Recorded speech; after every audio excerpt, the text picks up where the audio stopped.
Il y a quelques temps, j'ai fait une vidéo où je montrais un peu mon quotidien en tant que monteuse vidéo freelance et j'ai reçu quand même beaucoup de questions. Et donc je me suis dit que ça pourrait être sympa d'y répondre en vidéo. Je vais surtout parler de mon expérience personnelle parce que je peux pas parler pour tout le monde, donc c'est pas vraiment des conseils généraux à proprement parler, c'est vraiment juste ce que moi j'ai vécu. J'ai surtout eu des questions sur comment se former, quels sites et logiciels j'utilise et bien évidemment comment trouver des clients et faire ses tarifs, donc c'est ce qu'on va voir dans cette vidéo.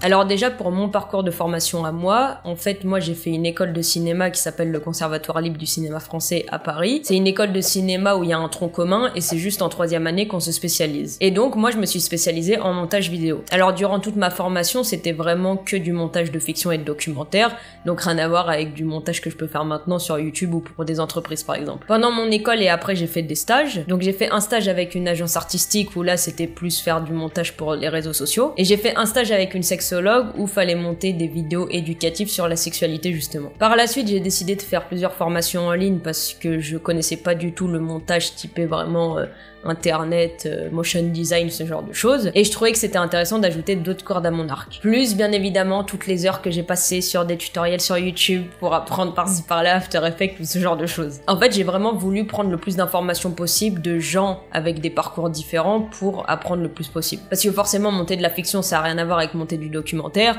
ou monter, je sais pas, des spots publicitaires, ça a rien à voir avec monter des vidéos YouTube, voilà quoi. Donc je dirais que pour les formations, j'aurais 2 conseils en soi. C'est de 1, si financièrement parlant, on peut se permettre de faire une formation ou une école ou un BTS ou quoi, je pense que ça peut vraiment être intéressant pour plusieurs points. Déjà, je trouve que c'est vraiment cool d'apprendre avec d'autres personnes parce qu'on rencontre des gens, ça peut être nos futurs collègues par la suite, nos futurs clients même.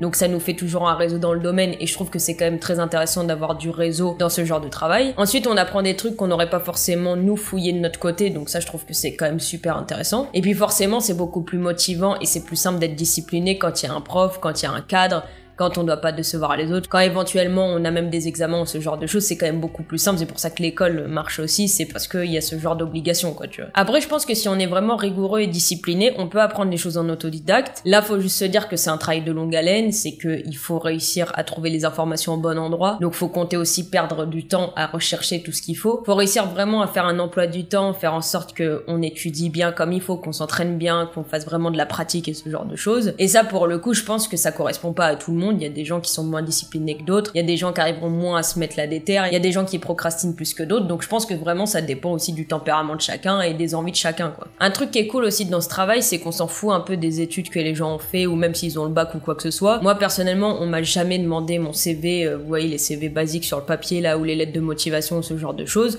mais on m'a toujours demandé un portfolio. Donc je dis pas qu'il faut pas faire d'études, qu'il faut s'en foutre de tout et tout, c'est pas du tout le cas parce que je pense qu'on peut apprendre énormément même sur d'autres domaines de la vie et que c'est toujours intéressant. Mais je dis juste que forcément on n'a pas besoin d'avoir un CV en béton, on n'a pas besoin d'écrire des lettres de motivation super chiantes, conventionnelles et tout. Si on fait un putain de portfolio et qu'on arrive vraiment à démarcher de cette manière-là, c'est aussi possible. Moi, comme je vous dis encore une fois, on m'a jamais demandé mon CV, je crois que je l'ai même pas remis à jour depuis 2 ans et tout. Ça peut aussi être une bonne alternative pour les gens qui aiment pas trop ce genre d'administratif, on va dire, et plus prouver les choses par juste, si tu fais un bon montage et que ton bon montage est dans ton portfolio, il y a moyen que tu trouves des clients aussi, et ça c'est plutôt cool quand même dans ce domaine-là, quoi.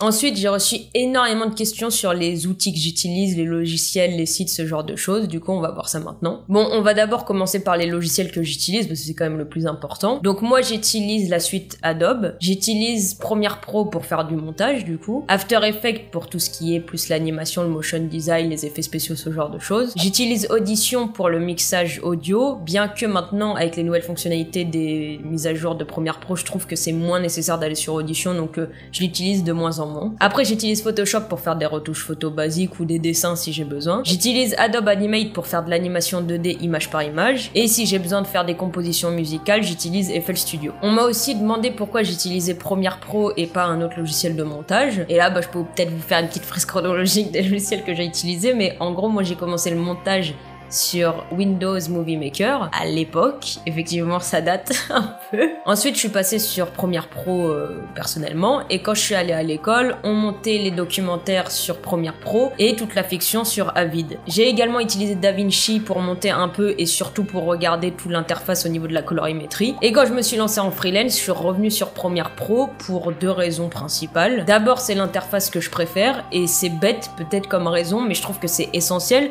Parce que moi je passe quand même 8 à 10 heures par jour sur Premiere Pro, et c'est con, mais je trouve que juste se sentir à l'aise sur un interface, trouver ça joli, je sais pas, juste l'esthétique même du truc et bien s'y retrouver là-dedans, je trouve que c'est important encore une fois quand on passe autant de temps sur un logiciel. Donc ça c'est la première raison. Et la deuxième raison, qui est quand même la principale, c'est que j'adore le Dynamic Link. C'est le lien qu'on peut faire entre plusieurs logiciels d'Adobe. Donc par exemple quand je suis sur Premiere Pro, il suffit juste d'un clic pour passer sur After Effects, ou juste un clic pour passer sur Adobe Audition.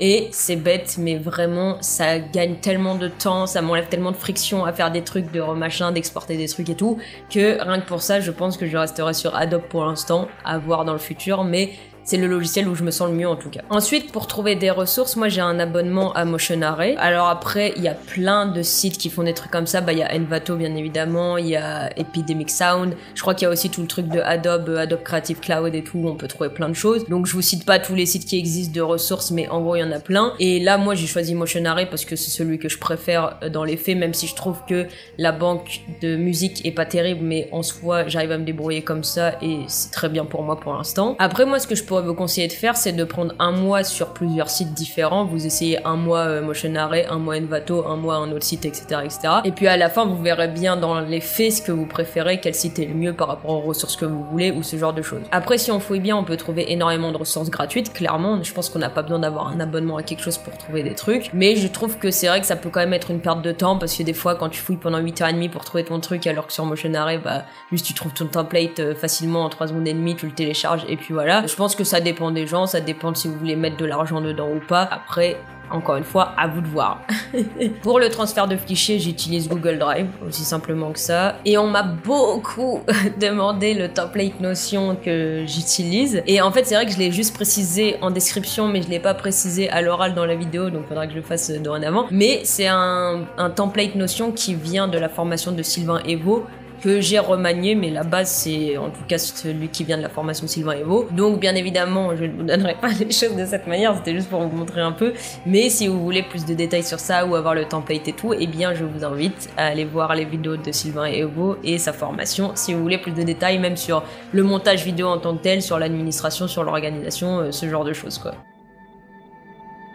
Bon, et la question à 1 million que tout le monde m'a demandé partout en DM sur Insta, en message, en commentaire, en quoi que ce soit, c'est comment trouver des clients. C'est vrai que j'avais pas dit grand chose sur ça dans la vidéo parce que je pensais pas que ça allait intéresser autant de gens, mais du coup, on peut en parler un petit peu ici. Alors d'abord, j'aimerais faire une section avant de trouver des clients parce que c'est bien, je pense qu'il faut agir vite et se lancer dans le grand bain le plus rapidement possible et tout, mais en même temps c'est bien d'être un peu préparé pour que les choses se passent bien. Alors déjà le premier point qui pour moi c'est indéniable, c'est d'être à jour administrativement parlant, c'est-à-dire avoir une auto-entreprise, savoir ses obligations, pouvoir facturer, avoir un livre de recettes, toutes ces histoires-là. Vraiment juste prenez le temps de faire ça, ouvrir une auto-entreprise ça prend pas longtemps et même si tu vas attendre genre 3 semaines, 1 mois, je trouve que c'est essentiel d'être légalement correct, que les clients comme ça ils ont confiance, ils voient qu'on est pro. Au niveau de la société, on est carré, au niveau juridique, on est carré et au moins tout se passe bien.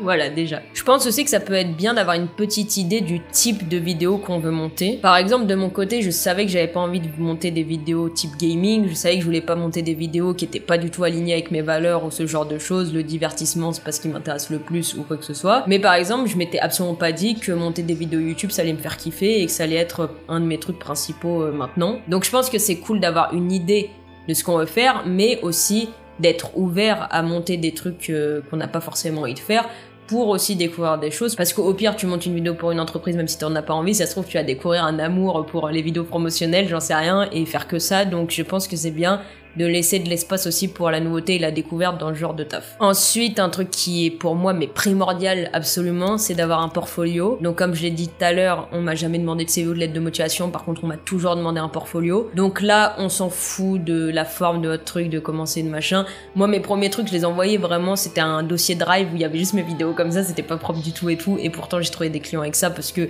il y avait des vidéos, il y avait des exemples et ça leur plaisait. Donc on s'en fout, vous cassez pas la tête forcément à faire un beau site au début. Je dis pas ça peut être bien d'avoir des trucs propres, ça peut être bien que visuellement ça se passe et tout, mais on va pas se mentir, si vos montages ils sont éclatés au sol, même si votre site est magnifique, on s'en fout.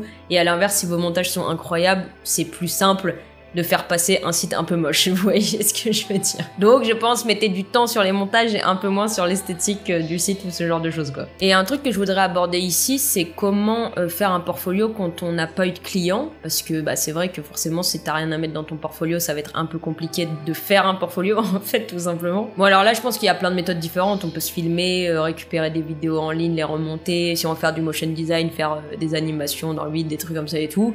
Moi j'avoue que j'ai jamais fait ça donc je vais pas en parler, je vais juste parler de ce que moi j'ai fait, mais il y a plein de manières de faire un portfolio, donc vous pouvez peut-être vous renseigner aussi sur d'autres choses. Moi, tout ce que j'ai mis dans mon portfolio au début venait des stages que j'avais fait. Alors on va pas se mentir, les stages ça peut être éclaté au sol niveau thune, bien évidemment, parce que t'es sous-payé ou t'es pas payé du tout aussi, et tu travailles quand même comme une vraie personne en fait, donc du coup ça peut être vraiment pénible, mais je trouve que des fois faire des trucs sur une très courte durée, un peu chiant, peut vraiment être bien sur le long terme. Moi j'ai fait que des stages de 2 mois, donc 2 mois dans une vie c'est pas non plus la mort, tu vois, et même s'il y en avait qui pouvaient être un peu pénibles ou quoi, au final j'ai appris plein de trucs déjà. Je pense que les stages c'est vraiment bien pour plusieurs raisons. De un, ça te confronte directement au monde du travail parce que t'es avec des vrais clients, t'es avec des vraies personnes, tu vas travailler avec eux et t'apprends des choses, parce que c'est aussi le principe d'un stage, c'est quand même d'apprendre aussi et pas juste d'être salarié, tu vois ce que je veux dire. Donc ça je trouve que c'est vraiment cool d'être confronté directement aux choses plutôt que d'être tout seul devant son ordinateur. De deux, bien évidemment ça m'a permis de m'entraîner au montage parce que bah, pendant 2 mois tous les jours quand tu montes au final t'apprends énormément de choses. Et pour moi le point le plus important et que je disais, c'est d'avoir des vidéos montées,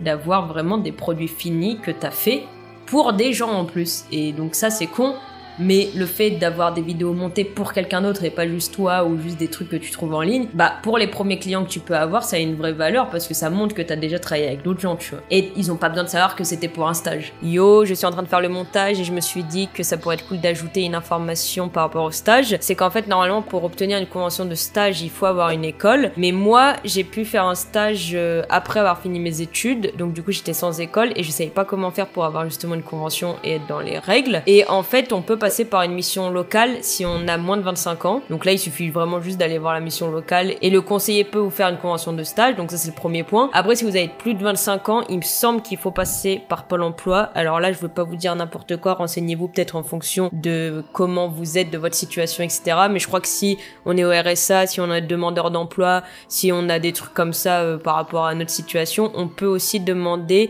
une convention de stage avec Pôle emploi. Donc renseignez-vous très spécifiquement en fonction de votre cas. Mais voilà, c'est toujours possible de faire des stages même quand on n'est plus à l'école. Bisous. Après, on peut aussi faire du bénévolat. Ça, encore une fois, je sais qu'il y a beaucoup de gens qui vont me dire « Mais non, faut être payé et tout. » Oui, je suis complètement d'accord, il faut être payé de ça. Mais déjà, quand tu trouves rien, ça peut être cool de faire des trucs comme ça pour, encore une fois, être avec des gens, apprendre et juste monter, avoir des trucs à mettre dans son portfolio. Donc moi, j'ai fait du bénévolat sur des films de courts-métrages de fiction. Par exemple, pour le Nikon Festival, j'ai aidé des gens bénévolement. J'ai aussi monté un film dans le cadre d'un festival qui s'appelle Action Enfance fait son cinéma, qui aussi est une association qui aide les enfants. Donc du coup, même c'est con, mais c'est gratifiant d'aider des associations, je trouve. J'ai aussi travaillé pour l'association l'Abbé Pierre ou ce genre de choses bénévolement aussi. Après, encore une fois, chacun son délire. Si vous êtes assoiffé d'argent et que vous voulez vraiment récupérer de la thune partout, faites-le. Il y a aucun souci là-dedans. Je le fais aussi. Après, si vous galérez vraiment à trouver des trucs et que vous voulez aussi aider les autres, ça peut être sympa de se tourner vers les associations. Et je sais qu'il peut y avoir beaucoup de demandes dans ce genre de domaine, donc du coup, n'hésitez pas au moins à regarder, sait-on jamais, ça peut être cool, on rencontre des gens, c'est toujours sympa. On va parler des tarifs tout de suite parce que je trouve que c'est quand même ultra important de déterminer les tarifs avant d'avoir ses premiers clients, sinon on galère, on sait pas quoi dire. on bafouille au téléphone et on met des mauvais prix. Ça m'est arrivé, c'est pour ça que je dis ça. Moi, j'ai d'abord regardé les conventions collectives du cinéma parce que comme je vous disais, j'ai fait une école de cinéma et que les conventions collectives, c'est ce qui permet un peu de faire les barèmes des tarifs en rigueur, on va dire, en vigueur, je crois que c'est ça le mot. Et donc du coup, à l'époque, en tout cas, c'était genre 23 € ou 24 € par heure. Donc du coup, j'avais commencé à 23 € par heure, je crois, au tout début. Je suis vite passée à 25 € de l'heure parce que ça me stressait que ce soit pas un chiffre... bon, 25 c'est pas rond, mais t'as capté. Juste pour ça, vraiment, c'était la seule raison. Donc voilà. Et maintenant, je suis plutôt à 30-35 € de l'heure. Ça dépend parce que je fais surtout au projet plus qu'à l'heure. Parce que je me considère encore comme junior et que c'est des tarifs qui me conviennent pour l'instant. Mais bien évidemment, j'augmenterai mes tarifs par la suite en fonction de mon expérience et de ce genre de choses. Donc je suis à peu près à 250 €, 300 € la journée de travail et ça me correspond très bien. Pour déterminer ces tarifs, en vrai, il n'y a pas de règle, hein. Franchement, dans les faits, chacun peut vraiment mettre ce qu'il veut tant que tu trouves des clients avec et que t'es pas sous-payé. Dans les faits, tu peux te faire payer autant que tu veux, aussi peu que tu veux. Essayez de pas mettre en dessous de 20 € de l'heure parce que on veut quand même avoir le SMIC, ça peut quand même être cool. Mais sinon, je pense que ce qui peut être bien, c'est de regarder ce que les autres font, de calculer aussi ses charges, de calculer le pourcentage que l'URSSAF va te prendre, de calculer si tu payes ton logiciel de montage, justement un site sur Motion Array, tu payes Google Drive, tu payes un disque dur, que machin, additionne bien toutes tes charges, tout ce que tu dois à l'URSSAF, etc., combien tu veux retirer pour vivre, parce qu'il y a des gens qui vivent très bien avec 1000 € par mois pour payer le loyer, pour faire ces trucs, il y en a qui ont besoin de 2500 €, ça dépend de où tu vis, ça dépend de tes goûts, est-ce que tu dépenses plein d'argent pour plein de trucs, ou t'es très économe, est-ce que t'as envie de faire plein de thunes ou pas, enfin, en vrai c'est bête, mais c'est des trucs à prendre en compte aussi quand tu fais tes tarifs, et en fonction de ça, tu vois combien t'as pour tes charges, combien t'as pour l'URSSAF, combien il faut pour payer le loyer, pour payer à manger, etc., et après, à partir de ça, pour moi, tu peux déterminer tes tarifs aussi de cette manière-là, quoi, tu vois. Bon, une fois qu'on a une micro-entreprise, qu'on a réfléchi un peu au type de montage qu'on a envie de faire, qu'on a un bon portfolio avec des trucs qu'on a trouvés sur le net ou des stages ou ce genre de choses, et qu'on a une petite idée des tarifs, on peut vraiment commencer à chercher les clients. Alors, encore une fois, je vais juste parler de mon expérience parce que je ne peux pas parler au nom de tout le monde, et j'ai pas encore expérimenté toutes les manières de trouver des clients, et peut-être que j'expérimenterai que celle-là parce que pour l'instant ça marche bien pour moi, donc voilà. Alors déjà, c'est un truc dont j'ai pas beaucoup entendu parler, alors qu'en vrai ça peut vraiment servir, c'est juste dans la vraie vie en fait. C'est qu'en gros, moi quand j'ai fini mes études, les gens autour de moi savaient que j'avais fait une école de cinéma et du montage, et du coup j'ai une amie qui travaille avec le Muséum d'Histoire Naturelle de Paris qui avait besoin d'une monteuse pour un projet, donc du coup on a commencé à travailler ensemble pour le musée, et j'ai une autre amie qui lançait un podcast la même année et qui cherchait quelqu'un pour monter, et du coup elle s'est dit, plutôt que d'aller me casser la tête à chercher je sais pas où sur internet, je vais demander à Emma, et du coup j'ai monté son podcast. Donc bien évidemment il faut avoir un entourage qui a besoin de ces services là, mais en vrai sait-on jamais, même de mettre sur son Facebook personnel, sur son Instagram personnel qu'on a fini nos études, qu'on est là, qu'on est monteur et tout, sait-on jamais, en vrai il y a peut-être des potes à vous du lycée ou du collège qui vous recontactera ou des trucs comme ça peut toujours servir, en vrai ça peut être une bonne source de trafic aussi au tout début. Ensuite je me suis inscrite sur Indeed et LinkedIn et j'ai vraiment mis des alertes pour tous les trucs genre montage vidéo, motion design, audiovisuel, tous ces genres de trucs, et du coup je recevais des mails dès qu'il y avait des annonces qui étaient un peu dans ce domaine-là, quoi. Et là c'est très simple les enfants, j'ai juste répondu à tout. C'est-à-dire que je n'ai pas fait la fine bouche, même les trucs où je me disais j'ai pas les compétences, parce que vous savez des fois ils vous demandent d'avoir 18 ans d'expérience, d'avoir un machin, je me disais j'en ai rien à faire, j'envoie mon portfolio, j'envoie mes trucs, j'envoie un petit message en disant qui je suis, Je pense que là faut pas trop réfléchir, vraiment faut répondre à la chaîne. Je sais que c'est pas forcément le meilleur truc à faire, des fois on me recontactait, je n'avais aucune idée de l'entreprise que j'avais contactée ou quoi que ce soit, mais j'ai toujours réussi à me débrouiller pour faire genre que je savais et tout au téléphone, oui je me rappelle très bien de vous et tout, et après on se renseigne quand ils disent le nom et tout, et en vrai on va pas se mentir, les entreprises savent très bien que tout le monde fait ça, que quand quelqu'un cherche un travail, il va pas se concentrer pendant 2 ans et demi à lire l'annonce et juste répondre, donc du coup on s'en fout un peu. Et donc là c'est comme ça que j'ai pu trouver surtout du travail avec des entreprises, parce que j'ai vu très peu de trucs passer sur Indeed et LinkedIn qui étaient liés au cinéma ou aux réseaux sociaux, c'était quand même énormément d'entreprises et de choses comme ça, donc du coup si ça peut vous intéresser les entreprises, peut-être aller voir sur Indeed et LinkedIn, ça peut être cool. Après je dis que ces 2 sites là parce que c'est les seuls que j'ai utilisés, mais bien évidemment il y en a plein d'autres, donc pareil, faites vos recherches et puis vous pourrez trouver quelque chose qui peut correspondre à votre demande à vous peut-être. Et ensuite, quand j'ai voulu un peu plus travailler avec des créateurs de contenu d'internet, je me suis mis sur des serveurs Discord de monteurs, et là pareil, en fait souvent dans ces serveurs Discord ils ont un salon avec Job Opportunity, voilà, où les créateurs peuvent mettre des annonces de recherche de monteurs ou ce genre de choses, et là encore une fois c'est très simple aussi, j'ai répondu à tout. C'est-à-dire que dès que c'était dans les prix que moi j'avais fixé, que le projet m'intéressait un peu et que ça avait l'air sérieux, je répondais, j'envoyais mon portfolio, on me répondait pas, peu importe. Mais c'est comme ça que j'ai trouvé tous les youtubeurs et créateurs de contenu avec qui je travaille maintenant. Maintenant, je cherche plus trop parce que j'ai des clients réguliers et que j'ai pas le temps d'en prendre d'autres, mais je pense que si à l'avenir j'ai besoin de rechercher des clients, je referai ces mêmes méthodes, c'est-à-dire d'aller sur Indeed et LinkedIn si je veux travailler avec des entreprises, et plutôt d'aller sur Discord si je veux travailler avec des créateurs de contenu ou ce genre de choses. Là, j'évoque pas du tout les sites comme Malt et Fiverr parce que j'ai jamais utilisé, donc du coup je peux pas parler sur ça, mais apparemment ça peut aussi être une source de revenus et de clients. Et là, je parle pas du montage plus type cinéma dans la recherche de clients, parce que pareil, j'ai très peu travaillé au final avec des clients dans le cinéma. C'était beaucoup plus des trucs pendant mes études avec des gens que je connaissais et tout, donc du coup j'ai pas eu besoin de rechercher plus que ça des choses. Et je sais pas trop comment ça se passe, je sais pas s'ils prennent des freelance ou c'est plus de l'intermittence du spectacle ou ce genre de choses. Et je veux pas vous dire n'importe quoi au niveau du cinéma de fiction, du documentaire, donc je vous laisserai vous renseigner aussi avec des gens qui connaissent, parce que je veux pas vous dire des conneries. Donc voilà. Voilà, j'espère avoir répondu le mieux possible aux questions que vous étiez posées sur l'autre vidéo. Si vous avez d'autres questions ou des trucs que je suis pas assez rentré en détail et tout, écoutez, mettez-les en commentaire, peut-être que je referai une vidéo blabla comme ça, qui a assez de choses à dire en fonction de vos questions. Je refais ma petite pub parce qu'on est sur YouTube et qu'apparemment faut faire ça. J'ai ouvert une boutique où je vends des impressions d'illustrations sur Etsy, et il reste toujours une première illustration et une deuxième illustration arrive très bientôt, donc si vous voulez commander une petite illustration pour me faire plaisir et faire plaisir à vous ou à vos proches, je vous mets le lien de la boutique Etsy en description. Et sinon, je vous remercie encore pour tout. Passez une très bonne journée. Bisous!